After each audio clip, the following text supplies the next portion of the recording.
Hey, welcome to this week's show of Focus. My name is Michael Richmond. I have a young man that is very passionate about youth advocacy here with us today. His name is Mr. Dwright Ward, and he hails all the way from Buxton. He's young, energetic, and as I say, he's very passionate about youth advocacy. Today, we're going to dig deep in with Dwight, understand, what he's about, what he stands for, and what is probably his next move in 2023. So, without any further ado, let me just welcome Mr. Dwright Ward to this week's show. Mr. Dwight, it's a pleasure having you here with us today. Thank you, Michael. Thank you, Mike. It's a pleasure being on your show as well. I've been seeing your work, and I know you've been putting in a lot of work, so it's a pleasure. Yeah, definitely. So, Dwight, who is Dwight for the viewers that doesn't know? Okay, who is Dwight? First of all, as Michael said, I'm a Buxtonian. I'm 23 years of age. I am very passionate within youth advocacy, since I believe we are not the generation for the future, but we are the generation for now.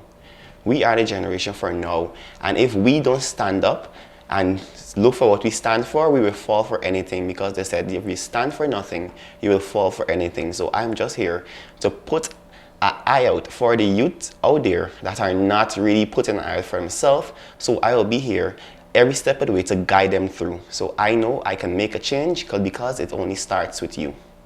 You hail all the way from Buxton. Where did this love for youth advocacy and so on stem from? Okay, well, Michael, I would say it stemmed from a tender age. I've always had the passion to help out or assist someone. And growing up in the community of Buxton, where there are a lot of vulnerable youth out there who are not really making use of their time or using their potential at the best, I think that I should have been that one to make a change within my society and within my community, and to show them that not because I am from Buxton, that means I'm going to fall under the same umbrella that people say or deem Buxtonian as. Yeah. So I wanted to be that change for society and be that change for my generation. Yeah, but now, this is a different time, a different generation, and so on. But how difficult it is, Dwight, to actually, get your concept over to the younger generation, the ones like right after you. How difficult it is. I mean, I literally don't expect it to be something easy, because as I say, I believe that there's a theory that if I'm telling you to walk east, you must see me walking east and understand why walking east is the better, solution. So how difficult it is for you to get your information over to the younger ones? Well, I must say it is difficult at times, because speaking to people as my age, they are not going to want to listen to someone who's at the same level or age with them. So what I do, I bring myself down to their level. So I try to make them comfortable so that they can want to relay the information from me. And I use examples. The chain is as strong as its weakest link. And once you catch your weakest one within that batch, and you let them, okay, come into this, I have this for you. You try giving them souvenirs that can pull them into it, because we live in an era where you can't get anyone to do something without you giving them something. We need to be realistic with it. So I try to use these props, and once you get the weakest link to join, their friends are going to come on behind. They are going to fall, because they're going to say, oh wow, boy, Johnny Depp benefiting from this, I like what you're doing. And they are going to want to follow part on that friend. That's what we live in society. What your friends do, you are going to do. Because you guys are going to see he stepped out, he showed out, and he's being that person that you want to be, but you're afraid to do that because of societal pressure.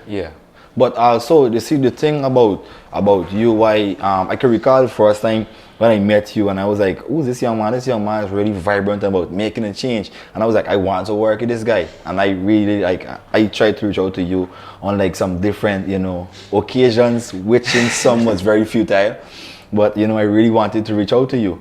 But the thing that I admire a lot about you, Dwight, is that as much as you are doing, your youth advocacy, you're also elevating yourself at the same time. Now, you're old of a university diploma, if I'm right. Talk us through, having to manage, youth advocacy at the same time, and also at the same time elevating and balancing your life. How does that work? Well, Michael, trust me, sometimes it's tough, but you need to have balance within everything you do. You cannot give 60% and then give 20%. You need to have a balance because at the end of the day, you are trying to make a change, yes, but you also need to make a change for yourself because yourself comes first. So what I do, I try to put myself in schedules. Okay, well, today I will do this, and next week I will lay off of this and I focus more on my studies because even though I attained my diploma in communication studies, I'm now reading for my bachelor's degree in international relations. So I know what I want for myself, and also I know I want for the future generation. So for the future generation to see, okay, well, I'm not only talking to them, I'm walking the walk for myself, so they can want to pattern off of me. That's powerful. And also, what I've seen is the Youth Arise youth group, and there is something beautiful happening there. We've seen you got a young lady that is pursuing law in Trish. We got a young lady that did fairly well in Delano and so on and so forth. So is it like a good competition, something that is really occurring within the group that everybody's pushing themselves to elevate at the same time? Talk us through. Well, I won't say it's a competition because we're competing with each other. I say it's a matter of influence for other persons to elevate and want to climb that ladder of success, because we have babies in Youth Arise. We have persons who are still in high school, persons who just jumped out of high school, and they be like, oh my, I want to be like you guys, and they come to us for advice. Okay, which path you think I should go in? And we give them the requisite and the advice that they should need, because we don't want to steer them in a path where they say, okay, we say, go and do this, go and do that. We want to let them be. I always advise my members to dig deep down within your future and dig deep down within your inner self, because you might say you want to be something, but what you need to look in the long run, would I benefit in this job? Would I be happy in that job? So I always tell them, look deep down within you and say what you're passionate for and what you want in the long run. You don't want a job where you go, oh my God, I have to go to work again. You want a job where you say, yes, I'm going to work, I'm going to serve. Good level of That's my job. So I want you to have a job that has that. Because I had a lot of jobs. And the experience in some of my jobs, I was so moped. I was like, oh my God, I got to work. I don't want you to have that experience. I want you to start your life right now and go for what you want. Be that go-getter and run for what you want. It may not happen now, but it will happen. But it's crazy. It's crazy to say that we do not see a lot of young men with the drive, that some of like me and you and some other guys, would portray. In other words, we're talking about trying to make a change within society. A lot of young men and young women are trying to add to the problem more than trying to be the solution. Why do you think, that's happening within society? Well, Michael, that's the harsh and sad reality we live in right now. And it all comes back to societal pressure. And I believe once you surround yourself with somebody, with some people, a specific group, if you are not strong enough, you will fall by the wayside. And youth in our society, they are falling by the wayside, and that's a sad thing. And I urge all youths out there to be different. Come out of that shell, not because you are from a specific area. That means you are going to fall within the realm of that area. You're going to do the things that people esteem that area as. You need to step out, show out. Because at the end of the day, you need to make yourself somebody, because when your friends and your peers and persons around going about making a change, you are going to be there sitting and saying, gosh, that could have been me. You don't try to be that could have been me person. You be that could be and that be. And will be, But that also is powerful, because if I can recall, when we started this pop initiative together, I came to you, like, Dwight, I want us to work with these schools. And I also told you, like, Dwight, they got something in it for them. But at the same time, what I want, me and you to do as a group is that if we are, as I say, we must be the perfect example for these kids. You understand? Because it makes no sense we go and stand up in front of a class and we talk about procrastinating, and two of we are the biggest procrastinators. That's true. You know what I mean? So, I mean, if I'm to be fair about society and look at it from the standpoint that it is in now, I must say that it really lacks role models. And I can say this clearly. The reason why I have utmost respect for Mr. Dwight Ward is because he alone is not the role model. And this is what makes, good leaders really successful. If you happen to go into contact with the Youth Arise, you're going to see there's a young lady by the name of Christine Prasad, who is also a role model of that group. There's also Delana Thomas. There's also Tariq Nelson. There's also Amanda Phillips. And he has a very young, energetic core. And it's really good to say that I do not know where the future lies for them, but it is something very, very, very, very, very bright. Safe to say. So, I've seen you went to Trinidad.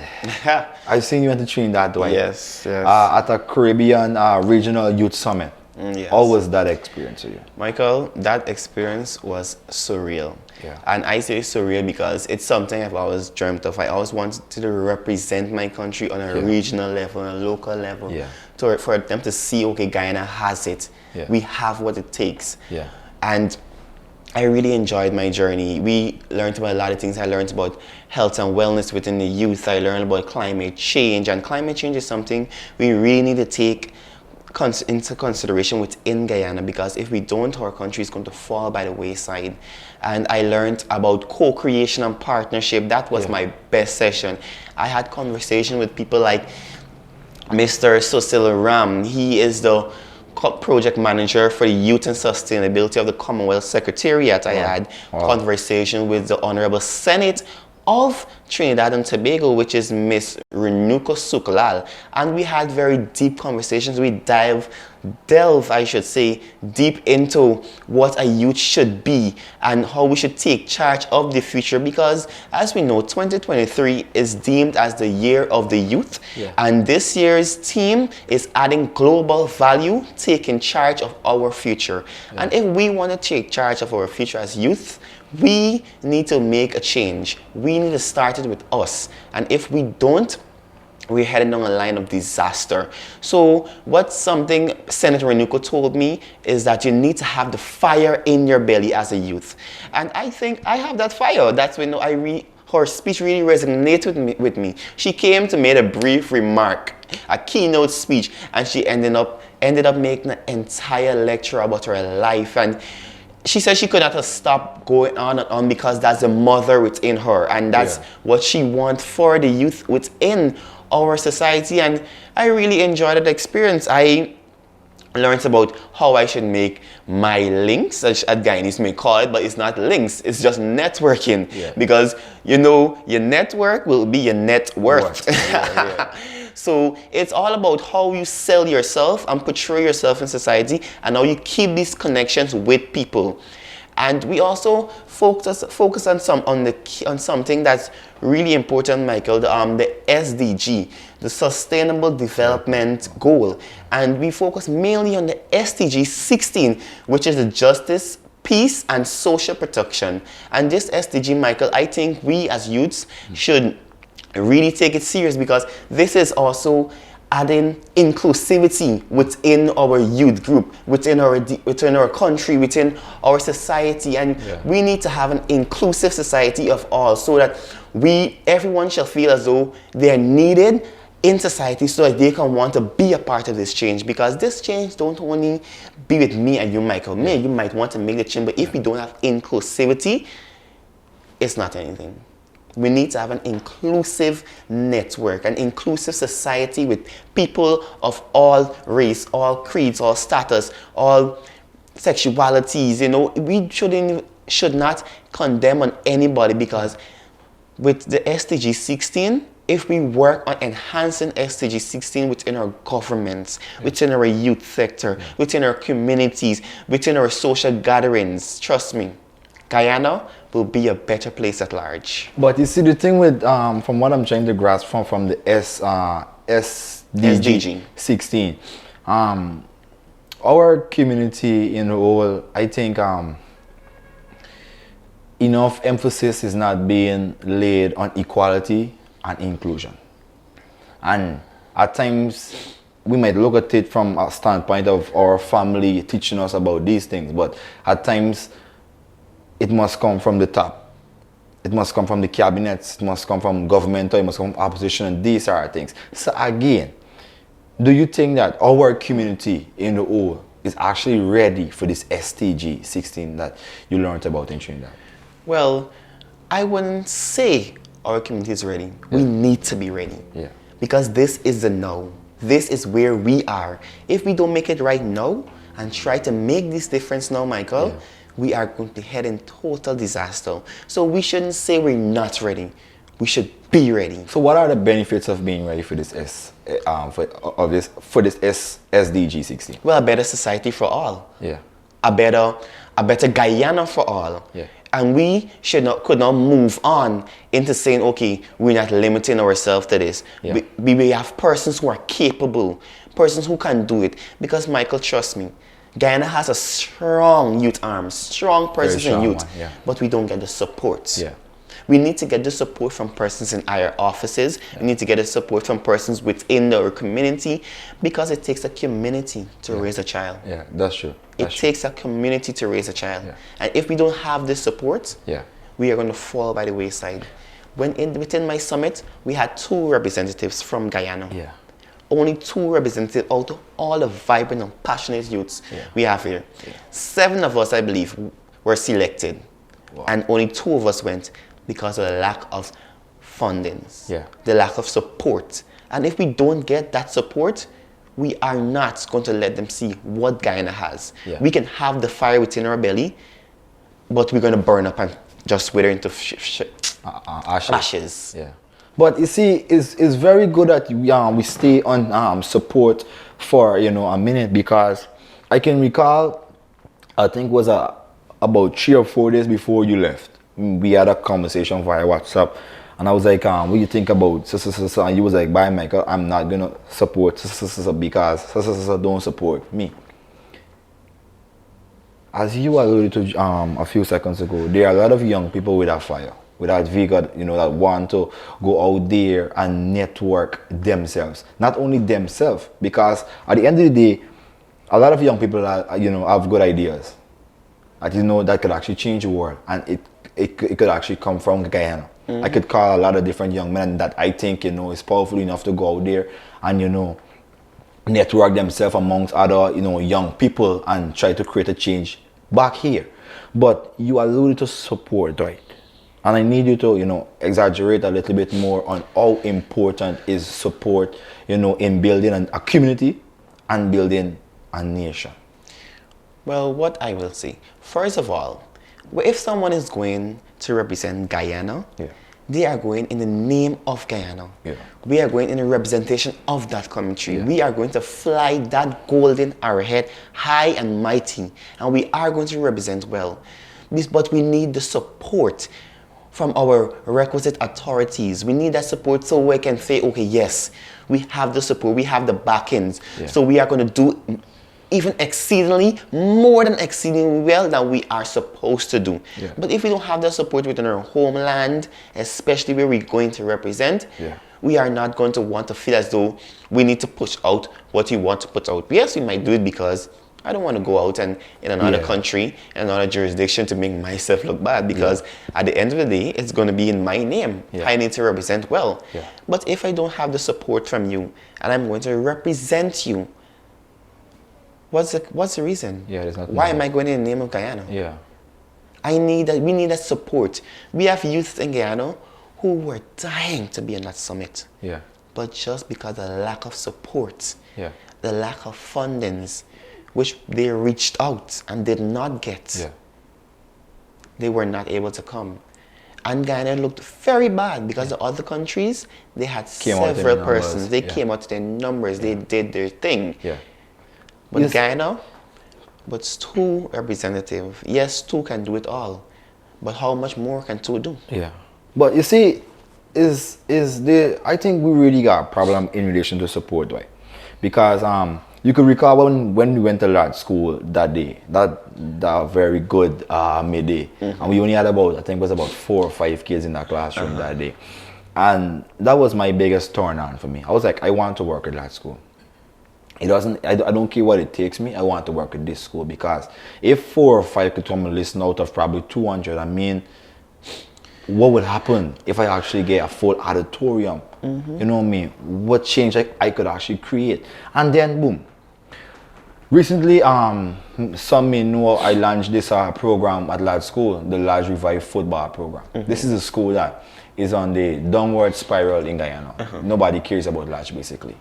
You know, the head teacher, she told us that, you know, due to the problem with the young man with the gun and so on to be the case, you know, a lot of things they don't receive, there is no program within that school. And I took it upon myself. I was like, you know what, I want to go and create a program for this school. And I did so. I went and created a football program. But the beauty about this football program is that it's going to be a program whereby we monitor these kids' grades. We're going to monitor their grades. You understand? With the help of Ansimuka, with the help of SLB.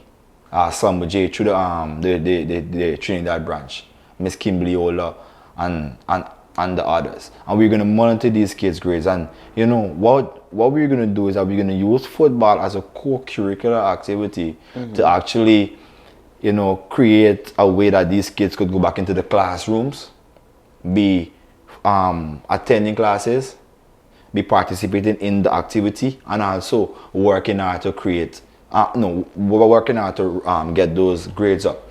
Also, I did a tour to Linden just in I think it was October. Yeah. And the teacher came back to me. She was like, Michael, this tour has been something special. The way, you know, everything turned out in that school on the week or the build up to that tour. She said she was like, I never see so much parents come back to that school to sign the permission forms so that these kids go, you know, go to the store. Some part of the school was so upset with the other part because they weren't able to go on the tour. So why I'm saying all this, I'm saying this because at times it wouldn't just take the Ministry of Education to make a change. It would take that one person from the community of Meadowbrook that has something in the mind that, you know what, hey, I'm going to go back to Lodge and I'm going to give back to these kids and see how best I could impact others. It, as you said, it doesn't take one person to get it. Takes a community to build a child. And one of the major problems that I think we have in society is that we believe that creating a change in one is not important as creating a change in 100. But then what I learned from the late Dr. Miles Monroe, he said, you could change one and the one could change 100. And that is what I live and I go forward with. I try to do as much as I could do with Lad School. I'm literally in love with Lad School, you know, working, you know, with them and so forth. So Dwight, with the Youth Arise youth movement, what is next for you guys in 2023? Well, what is next? Stay tuned. I'm just joking. Well, last year we focused on youth development, youth building sessions and workshops and school programs that me and Michael also launched. Yeah. But this year we will be going back to our month-to-month activities where every month we will be doing different activities, if it's charitable, volunteering, humanitarian. We are going to be doing it all. This year, Youth Arise is coming bigger and better. And we are not going to be settling for mediocre activities. We will be coming with that fire within our belly. And we're roaring lions coming to get Guyana. But also, I want you to also to talk about that workshop that you created just last year.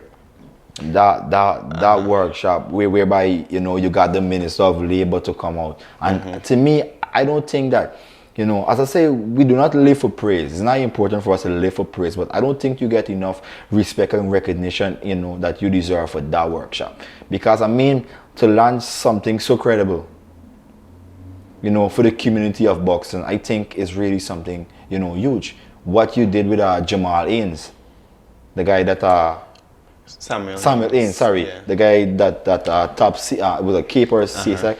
I don't think that there is enough recognition, you know, whether it be from the community, whether it be from, you know, governmental officials and so on, that, you know, you guys deserve. So touch on that workshop. What's it about for the viewers that don't know?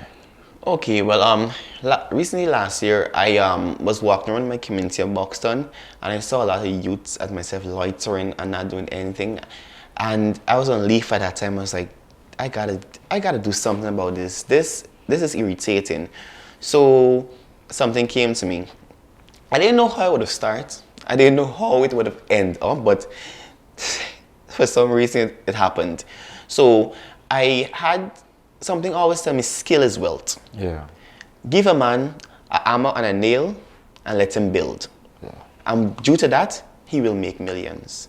So I think, okay, well, what I'm going to do now, I'm going to bend into a technical, vocational, educational aspect for these youths. So I was thinking where to do that, I researched tirelessly day and night. It clicked to me about the Board of Industrial Training. So I partnered with the Board of Industrial Training and I went to Mr. Willis. He is the head of Region 4. So I went to him, I shoot to him what I wanted for the youth within my community and the East Coast at large. And he said, wow, this is great. I've been waiting for someone to approach me with something like this. Yeah. So I told him I initially wanted them to be taught motor vehicle repairs, electrical installation, and plumbing. However, plumbing and motor vehicles repairs, they had lectures available at that time. Okay, so I settled for electrical installation, block making, and we know with living in the technological era as we are living right now, people need to be tech savvy and they need to know a lot about the technological world. So I added information technology. So those were the 3 courses offered within my workshop, and the name for the workshop I wanted to know what to name it. I went into the communities and I asked them, what's the barrier? What is blocking you from being that person, from being the person you are supposed to be? And one person word was me, they always having to get to youths, they think get to youths and making it. And we just fighting me down, say, no, we just up in the kind of oil and meds. I say, you know what? My program will be named Every Ghetto Has a Star. Yeah. Because I know they are stars. Yeah. And they are just trapped within a dark world where we just need to shed a light for them. Yeah. So I partnered with the Board of Industrial Training and I had an opening ceremony and we had massive turnout. And trust me, persons that didn't even sign up came to that ceremony and signed up on that exact day. And those persons will be graduating next month with a technical vocational certificate level 1 in electrical installation. Yeah. I just want to take a couple of moments of silence, like, this is a young man that, is very passionate about change. And from his fire that's within sight, I can see that he's willing to go that extra mile.